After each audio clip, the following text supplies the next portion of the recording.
This video is sponsored by Wonderleaf Occlusive Dressings. Most private hospitals in Malaysia engage their resident specialists as independent contractors and made this clear in the independent contractor agreements that the hospital is just a facilities provider. In the event the specialist is negligent, the hospital can deny liability and say, "I had nothing to do with it because the specialist is not my employee, and so I cannot be vicariously liable." Is it fair? Some may argue that fair enough because it is the specialist's negligence, so the specialist should bear the consequences.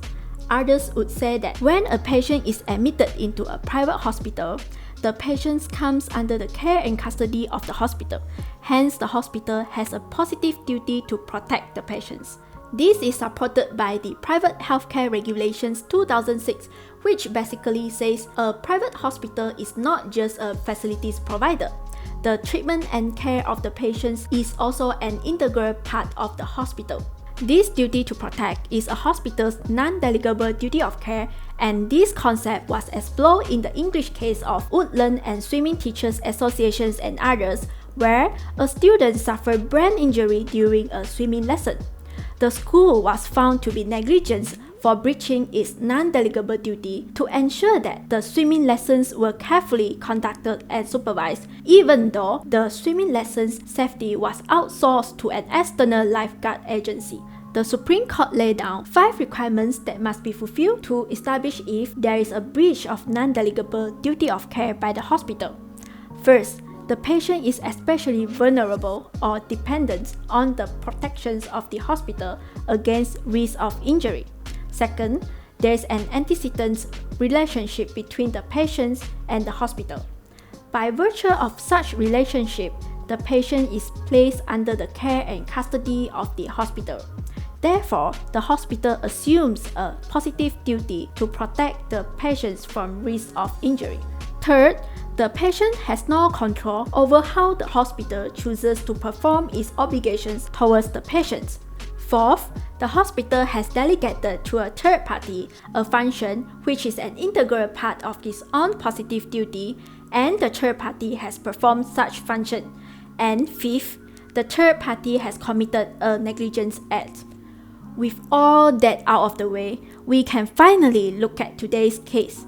Dr. Gok Chun Sen and another, and Su Chanling and another appeal. In short, Dr. Gok had performed an operation on the patient to remove the lump in his left forearm. After the operation, the patient complained of pain and numbness at the surgical site. As it turned out, the patient had lost 90% of his left median nerve, so he had to undergo further surgery to save it. The patient sued Dr. Gok for negligence and the hospital for breaching its non-delegable duty towards him. The patient also said that the hospital was vicariously liable for the negligence of Dr. Gok. Dr. Gok was found to be negligent, but let's focus on the claims against the hospital. The Federal Court in this landmark decision said that the UK Woodland Principle was applicable in Malaysia and could be extended to private hospitals. So, let's go through the requirements. First, was the patient vulnerable and dependent on the hospital? Yes. The second one is a bit tricky. Here, the patient had first consulted Dr. Gok at his private clinic. Then, he was admitted into the hospital for his operation pursuant to Dr. Gok's advice and referral.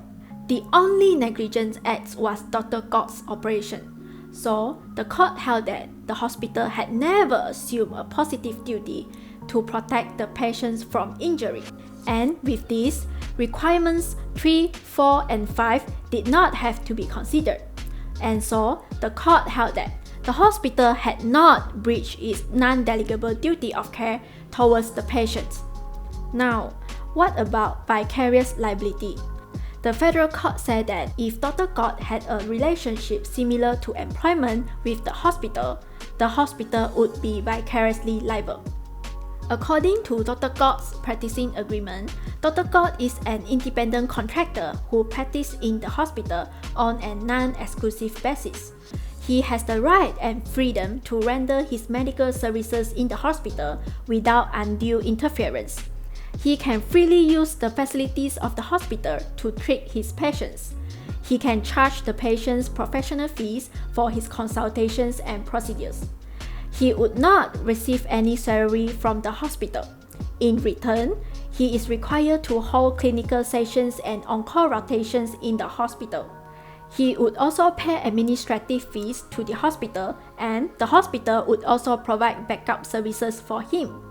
The federal court looked at this and held that the hospital had no control over Dr. Gott's services. Furthermore, Dr. Gott was not performing the operation for the patients on behalf of the hospital. The diagnosis of the patient's condition, advice to undergo the operations, and the referral of the patients to the hospital was done in the course of his own practice in his own private clinic, but not during the on-call rotations or clinical sessions in the hospital. The hospital only provided facilities for Dr. Gott to conduct the operation. All in all, the federal court held that Dr. Gott was purely an independent contractor, and therefore the hospital could not be vicariously liable for Dr. Gott's negligence. If none of that made sense, don't worry, we will be revisiting this issue in the case of Dr. Hari Krishnan and another, and Megat Noor Ishak bin Megat Ibrahim and another. Does the Woodland Principle apply too high a standard on hospitals? Let us know your thoughts in the comments. If you enjoyed this video, remember to share this video, follow us on social media, and visit our sponsor, Wonderleaf at www.wonderleaf.com. Thanks, and I will see you in the next video.